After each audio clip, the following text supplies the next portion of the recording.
Livro Ouse Pedir Mais, capítulo 25. O cerne da oração unida.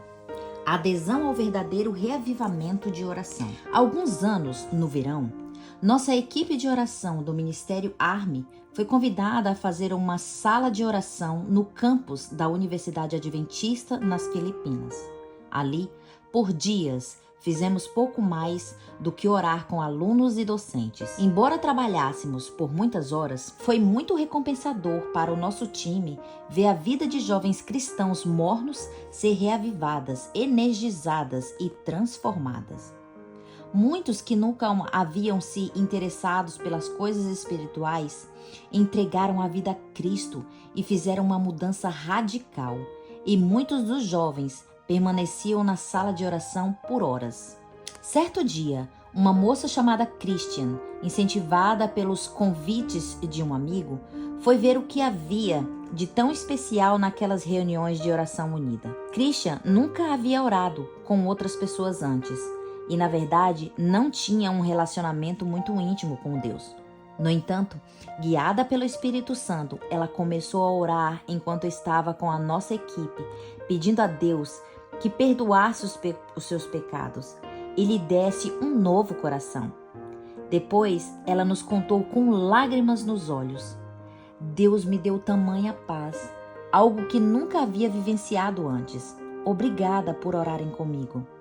Então ela continuou: isso pode parecer estranho, mas durante a oração unida, vi um círculo de anjos maus tentando invadir o nosso círculo de oração a fim de nos impedir as preces, mas eles não conseguiram entrar, pois um círculo mais forte de anjos de luz os deteve. Ela fez uma pausa. Pude ver que Deus realmente está com vocês, protegendo todos enquanto ora. Embora ver anjos não seja norma em nosso círculo de oração, sabemos, por ser cristãos que acreditam na Bíblia, que participamos de uma batalha espiritual muito real entre os poderes das trevas e os poderes da luz. Por algum motivo, Deus permitiu que Christian teve um vislumbre dessa batalha a fim de nos lembrar a seriedade de nossa obra e nos incentivar a prosseguir em oração. Conforme Salmos 34:7 diz: o anjo do Senhor acampa ao redor daqueles que o temem e os livra. Que promessa maravilhosa! Que presente poder ver essa realidade. Ao viajar pelo mundo ao longo dos últimos anos, falando sobre o poder da oração e encorajando as igrejas a se unirem em oração, tenho testemunhado milagres após milagres, à medida que o Espírito Santo de Deus é derramado, trazendo laodicenses indiferentes de volta à vida. Vi pequenos grupos de oração unidas surgirem em todos os lugares. Entretanto, o inimigo não fica feliz e faz de tudo para impedir, ou pelo menos atrapalhar a obra, pois sabe que é a oração, sobretudo a oração unida, que é a arma mais prejudicial às suas forças. Por mais surpreendente que pareça, alguns que tentam deter esse movimento de oração unida são os membros da igreja. Cristãos que ficam com medo de se enveredar por um reavivamento falso. Embora ache que esses cristãos tenham motivos sinceros, sei que o Espírito Santo se entristece ao ver como o reavivamento genuíno de oração é impedido por suas palavras e suas ações.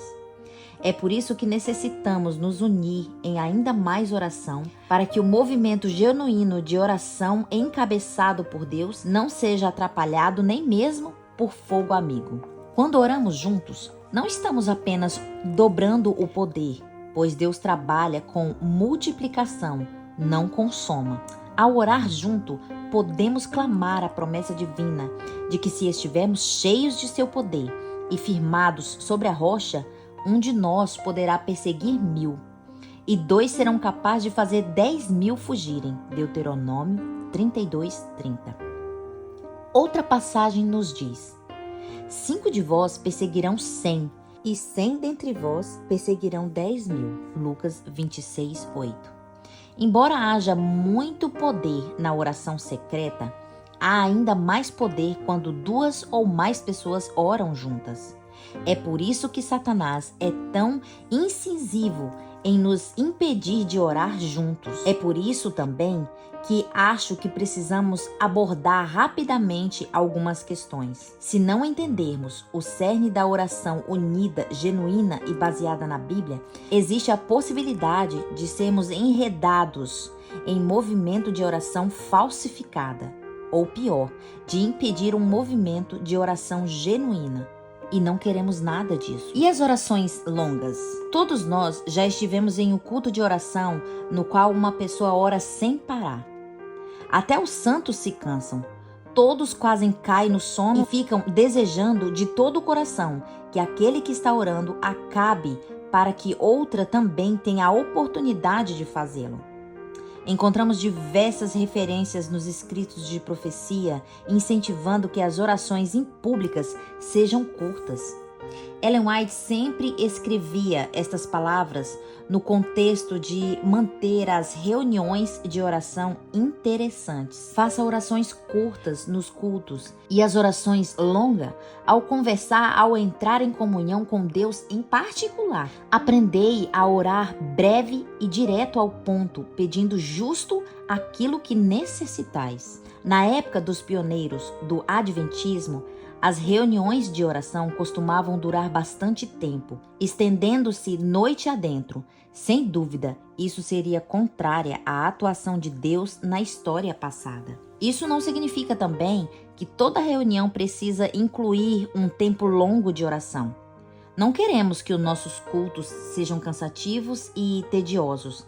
Até Cristo, quando ensinava o povo, não forçava as pessoas a cerimônias e orações longas e tediantes, como fazia os fariseus. O incentivo a um tempo específico de mais oração livre em grupo pode ser benefício de trazer mais fervor à união espiritual para as igrejas secas e sem vida.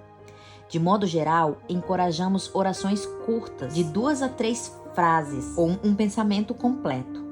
A inspiração nos diz que uma oração com metade do número de palavras é adequada. Em caso de ser separado um tempo estendido para as orações, é importante garantir que todos estejam unidos no desejo de orar. Se uma ou duas pessoas estão resistentes e desejam que o culto de oração termine, é melhor não prosseguir por muito tempo, pois a falta de união impede a bênção divina. Haverá casos em que a oração é expressa de modo especial pelo Espírito de Deus, quando a súplica é feita no Espírito. O coração ardente anseia e suspira por Deus. O Espírito luta com Jacó e não se satisfaz enquanto não vir uma manifestação especial do poder de Deus. E isso é o que Deus deseja. Se os filhos de Deus orassem mais em particular, provavelmente não levantassem objeções a orar mais em público, pois isso seria a realização do verdadeiro desejo de seu coração. No entanto, a maioria de nós não ora de forma privada, pelo menos não como deveria. Em resultado, a oração e o fervor verdadeiros, bem como a oração inspirada pelo Espírito Santo, em contextos coletivos, podem se tornar desconfortáveis e desconcertantes. Isso acontece porque o nosso coração está seco e frio. Uma pesquisa feita há alguns anos atrás sobre a vida devocional dos pastores descobriu que 80% deles oram menos de 15 minutos por dia. 70% disseram que preparam sermões somente estudando a palavra. Eu me pergunto, o que uma pesquisa desse tipo revelaria hoje? Confissões públicas. O que é e o que não é apropriado? Essa é uma das perguntas mais comuns que recebo. Ela é importante e merece ser debatida, em vez de que muitos se sentem temerosos ou desconfortáveis em relação até onde a confissão pública pode ser levada. Sabemos que Deus é o único capaz de perdoar pecados. A confissão de pecados diante de outros seres humanos não tem mérito algum. O importante é o que Deus vê e ouve. Ele lê os motivos de nosso coração. Dito isso, há necessidade de confissão pública por vários motivos. No Espírito de Profecia, encontramos os principais a seguir, que parafraseei para simplificar. Confissão pública é humilhar a alma. Necessitamos ser humildes. Confissão pública é um testemunho para outros que necessitam se humilhar. Na confissão pública, assumimos responsabilidades por aquilo que fazemos de errado contra Deus e contra os outros, que buscamos consertar as coisas. Quando fazemos isso, a cura acontece. A confissão pública promove a união e o amor enquanto oramos uns pelos outros e carregamos os fardos uns dos outros.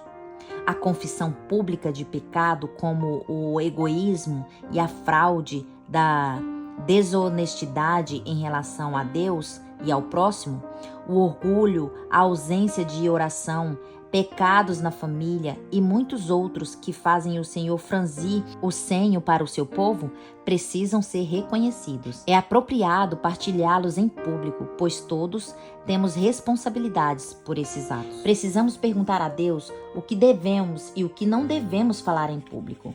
Uma coisa, porém, fica bem claro. Deveriam estar acontecendo muito mais confissões públicas do que vemos atualmente.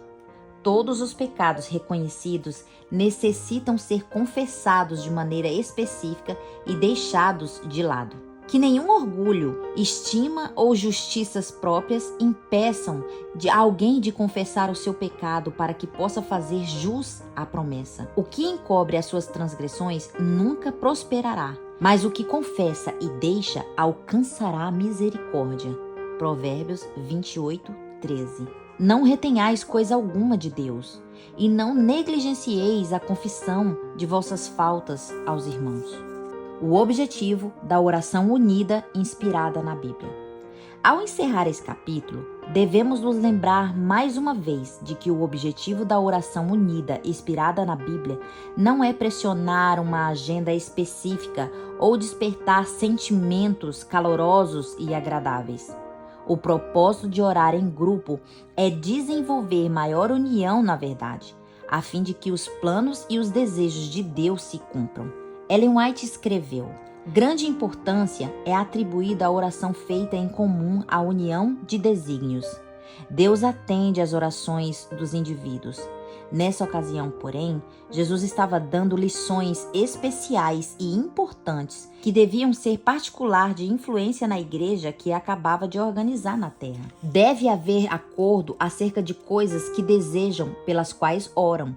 Não simplesmente os pensamentos e esforços de uma só pessoa sujeita a enganos, mas as petições devem constituir o veemente desejo de várias mentes concentradas a um ponto. Em qual tema devem concentrar nossas orações? No derramamento do Espírito Santo, na pregação do Evangelho e na revelação da glória de Deus ao mundo, para que ele possa voltar a fim de buscar sua noiva. Satanás sabe da seriedade da nossa grande comissão. Por isso, ele tenta nos manter distante de nossa verdadeira fonte de poder. No entanto, enquanto a batalha em torno da oração continua, precisamos garantir que estamos ao lado certo da vitória espiritual. Caso contrário, Satanás será vitorioso. Rejeitamos aquilo que é falso e aceitamos o verdadeiro à medida que prosseguimos de joelho, pedindo que a vontade de Deus se cumpra e que seu Espírito seja derramado. Há mais que ele espera fazer. Está aguardando, porém, que mais de nós oremos.